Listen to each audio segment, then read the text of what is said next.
takwanya. Menariknya, takwa di sini itu diarahkan kepada fungsi fisik, fungsi interaksi kehidupan kita secara jasmani, yang kalau dikembalikan kepada Al-Baqarah ayat 168, hubungan sesama kita yang sekalipun dalam rangka mencari kebutuhan hidup, kadang-kadang saat kita berinteraksi satu dengan yang lainnya bergeser dari nilai-nilai takwa yang telah ditetapkan oleh Allah Subhanahu wa taala. Contoh, buka hadis Muslim, riwayat sahabat Abu Hurairah radhiyallahu taala anhu. Sekarang kita cek satu-satu. Ini ukuran takwanya.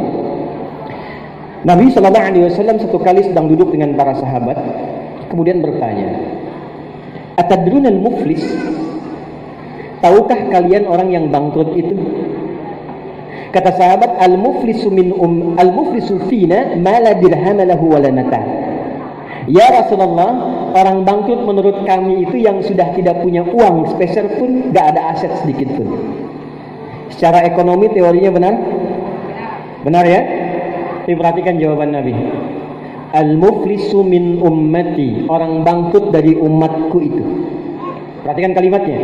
Nabi tidak mengatakan umatnya Isa alaihissalam, umatnya Musa alaihissalam, tapi beliau katakan min ummati. Jadi ada yang mengaku umatnya Nabi Muhammad sallallahu alaihi wasallam, tapi disebut bangkrut oleh Nabi sallallahu alaihi wasallam. Walhiyadu billah.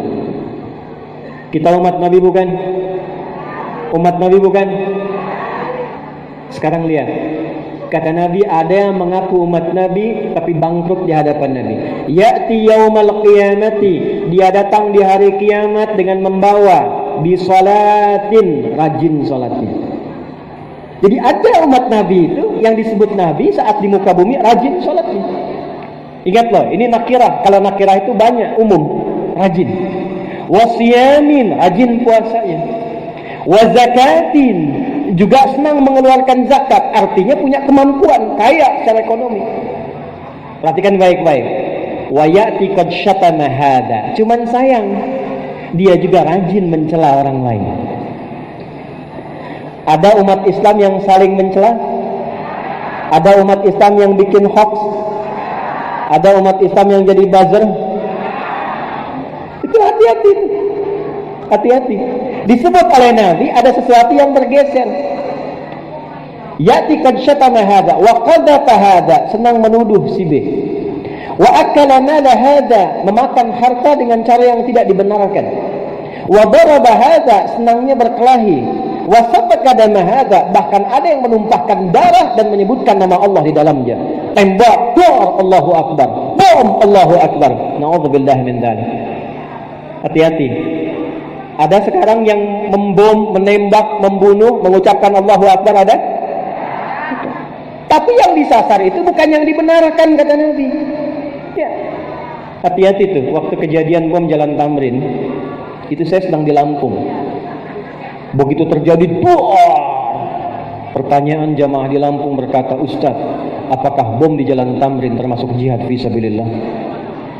Saya bilang, "Pak, sependek pengetahuan saya, jihad fisabilillah itu jihad di jalan Allah, bukan di Jalan Tamrin." Jadi Nabi sudah memberikan isyarat akan muncul aliran-aliran yang tiba-tiba keras, keluar dari nilai-nilai yang telah ditetapkan. Semua orang keliru, muncul perselisihan, muncul hoax, muncul kemudian perpecahan. Tapi saat yang bersamaan menariknya juga pelakunya pelaku sholat, rajin puasa, juga senang bayar zakat. Jangan sampai keluar dari nilai-nilai itu. Makanya ketika hadir itu dalam kehidupan, maka seakan-akan itu sekat yang harus diurai. Itulah yang kita katakan benang kusut yang harus diurai. Jadi boleh jadi selama kita dilatih dalam Ramadan itu, kita diminta dievaluasi oleh Nabi SAW. Cek, jangan-jangan selama berinteraksi saat masuk Ramadan itu ada tutur yang menjadikan kehidupan menjadi kusut. Ada perilaku yang menjadikan interaksi menjadi tidak tertata. Itulah sebabnya di Al-Bukhari, di Kitabus Syiyam, di nomor hadis yang ketiga di Kitabus Syiyam ini, kalimat pertama Nabi, komen pertama Nabi tentang puasa itu yang di-like oleh sahabat, di-share kepada kita, kalimatnya sederhana. As-siyamu junnatun fala yarfut wala yajhal wa in imru'un syatamahu aw qatalahu falyaqul inni shaimun. Kata Nabi, kalau kamu sedang puasa, latihan supaya menahan kata-kata yang tidak baik, menghindari perbuatan yang tidak tepat, jangan sampai terpancing provokasi, saat yang bersamaan jauhi segala hal yang negatif. Itulah takwa. Jadi ketika kita mengadakan halal satu, kemudian ada halal yang kedua, dipertemukan dengan ba itu diantara maknanya musahabah, mengikat sesuatu menjadi erat. Tahu sahabat? Sahabat itu menyakiti atau mencintai, merangkul atau memukul, melindungi atau menyakiti. Ini baknya musahabah. Sehingga dari musahabah ini muncul ilsaq. Ilsaq itu kedekatan yang sangat luar biasa, sehingga dekat-dekat ini selalu saling menjaga. Karena itu ketika yang satu ada halal, yang satu lagi ada halal, dipertemukan dengan jangan-jangan satu dengan yang lainnya ini ada sekat-sekat yang menjadikan sifat saling menyayangi tidak tampil ke permukaan. Sifat saling melindungi tidak hadir dalam berkehidupan, maka diikatlah oleh Nah sekarang tugas kita menarik halal ini pada diri kita, halal yang satunya lagi kepada orang-orang yang berinteraksi dengan kita. Itulah halal bihalal yang sejati.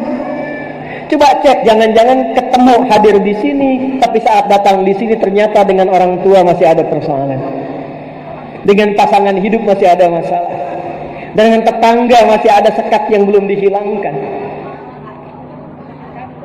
Itu di kantor ada hubungan kinerja yang belum tuntas antara pimpinan dengan bawahan, maka tempatkan halal pertama untuk diri kita, halal kedua untuk lawan dari kehidupan kita, dan ikat dengan itulah yang dimaksud dengan halal bihalal. Jadi kalau cuma kita datang, duduk, makan, bercengkrama dan pulang, tapi masih membawa persoalan, maka belum tuntas halal bihalal yang dipantunkan Kiai Miskan tadi, berharap bertemu kembali di tahun yang akan datang. Masih ada PR-nya. Jelas? Ini bagian pertama. Jadi secara fisikal jangan sampai punya persoalan. Istri baik, dengan tetangga baik, dengan masyarakat sekitaran baik, dan menghilangkan sekat yang ada dalam hatinya, maka Allah akan ganti kelapangan hatinya dengan kelapangan tempat di surga yang seluas langit dan bumi. Turunlah, tidak cukup dengan amin, kita baca dulu ayatnya. Turunlah Quran surah ketiga Ali Imran ayat 133 sampai 134. Wasari'u ila maghfiratin mir rabbikum wa jannatin arduhas samawati wal ardu uiddat lil. Siapa mutakin di situ? Bukan ibadah ritual pertamanya, tapi ibadah sosial. Alladzina yunfiquna fis sarra'i wal kadhiminal wal 'afina 'anil wallahu yuhibbul muhsinin. Wasari'u, lihat terjemahan, dan bergegaslah, bersegeralah. Jadi di Quran itu bergegas, bersegera, ada sara'ah, ada sa'ah, itu beda. Kalau untuk Jumatan pakai sa'ah. Quran surah 62 ayat 9, ya ayyuhalladzina amanu idza nudiya lis-salati min yaumil jumu'ati fas'au. Itu kalau maka mushaf, fas'au dengan wasari'u sama-sama segera, bersegeralah. Kalau fas'au dari kata sa'i. Ibu tahu sa'i? Bapak tahu sa'i? Apa itu sa'i? Sa'i itu asalnya bukan lari. Sa'i itu asalnya berusaha cepat dengan sungguh-sungguh. Karena itu Sayyidah Hajar alaihissalam, ketika beliau kemudian menemukan anaknya meminta air susu dan belum keluar ASI, maka beliau mencari minum dengan sungguh-sungguh dan cepat bergegas. Karena itulah kemudian untuk napak tilas itu disebut dengan sa'i, dari Safa ke Marwah. Begitu melihat ada peluang, percepat jalannya. Di antara lampu hijau itu kita berjalan agak cepat. Itulah sa'i. Jadi sa'i itu bersegera dengan persiapan. Karena itu bab Jumat, kalau kita ngaji fikih Jumat, cepat-cepat bersiap Jumat, tapi berangkatnya itu persiapan dulu. Makanya ada sunnah mandi, pakai baju yang bagus, pakai minyak wangi, itulah sa'a. Tapi sara'ah kebalikannya, cepat tanpa persiapan. Itu sara'ah, cepat tanpa harus mikir. Dan menariknya ketika Allah tempatkan di kalimat Ali Imran ayat 133 di ayat ini, kata Allah, wasari'u ila maghfirah. Hei, bergegas tanpa untuk introspeksi diri. bergegas untuk muhasabah. Jangan-jangan kita sering tunjuk orang salah, kita lupa. 1, tunjuk orang. 4, ini kembali ke diri kita. Dan menariknya, introspeksi diri itu pakai saroa. Jangan banyak mikir, kata Allah. Kalau dosa di pagi hari, jangan tunggu tahajud malam untuk taubat. Jangan-jangan ketika zuhur tiba, ajal lebih cepat dari apa yang kita duga. Itu menariknya. Makanya kalimat taubat itu di Quran banyak. Taubat untuk mata, Quran surah ke-24 An-Nisa ayat 30 untuk laki-laki, 31 untuk perempuan. Qul lil mu'minina yaghuddu min absarihim. Katakan pada pria-pria yang merasa punya iman, kalau melihat yang salah cepat palingkan, jauhkan dari yang salah. Taubatnya mata memalingkan dari yang tak pantas dilihat. Taubatnya lisan segera iringi dengan istighfar. Wastaghfirhu innahu huwal ghafurur rahim. Jadi begitu memalingkan, melihat contoh, lihat ada tampak gambar yang tidak tepat, mata palingkan, lisan cepat istighfar. Astagfirullah. Contoh pertama. Jadi tidak ada yang terlambat. Jangan sampai gambarnya dilihat, mata dipalingkan, atau mata tetap bertahan, lisan istighfar. Astagfirullah. Oke, ini gambar tidak pantas nih, astagfirullah. Tapi dilihat. Jadi spiritnya, Bapak Ibu sekalian, ketika kita tuangkan halal bihalal, jangan tunggu besok, jangan tunggu malam, sekarang renungkan. Wasari'u, pikirkan, renungkan, siapa yang pernah punya persoalan dengan kehidupan kita. Jangan sampai pulang pertanggungjawabannya lebih berat karena belum selesai saat di dunia. Wasari'u, kata Allah, jangan tunggu banyak berpikir, tuntaskan, selesaikan. Orang yang mampu melapangkan itu, aku berikan arduhas samawati wal ardu, punya harapan dapat tempat pulang berupa surga seluas langit dan bumi. Ja'far As-Shadiq disebut imam yang kelima setelah Ahmad bin Hanbal. Beliau ini punya pelayan, Bu, Pak. Ini yang jarang terjadi sekarang di kita. Mohon izin, saya masih ada waktu ini. Sampai jam berapa kita? Baik, silakan.